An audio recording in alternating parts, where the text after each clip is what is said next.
If you want to look confident, you will make eye contact to engage.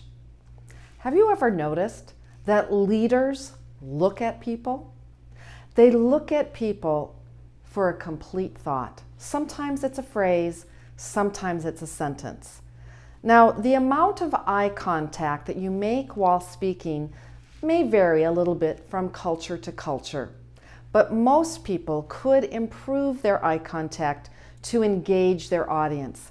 It is a skill that I still work on. Now, when talking to a video, it's pretty easy. I just look at the video.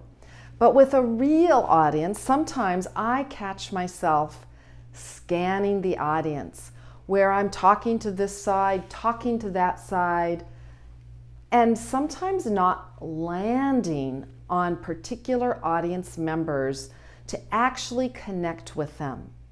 And when I do, I can tell that they feel like I'm talking specifically to them, because I am. And if it's a big audience, sometimes the people around them feel that way too.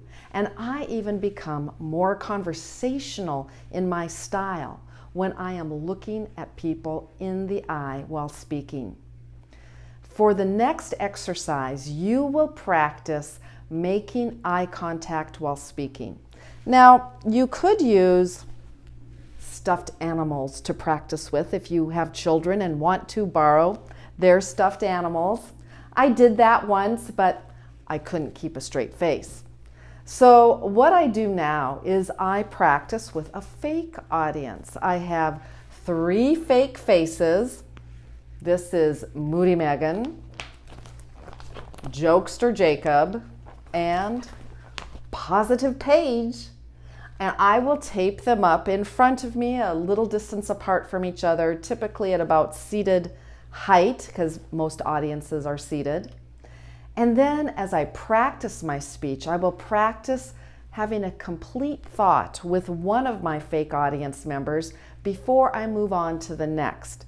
This is better than practicing in front of a mirror or just practicing to the wall, because it gives me practice in actually making eye contact, so that when I speak to a real audience, I will have already practiced that particular skill. Now, you don't have to make very fancy faces, as you can see. And the only reason I have these in plastic sheet protectors is I don't want to draw them again. I use them for myself and for some of my clients that I work with in person. I have included them as a PDF if you just want to print them out, but all you really need are some crude eyes, or maybe you're a better artist than I am. So go ahead, practice engaging with each person as you speak.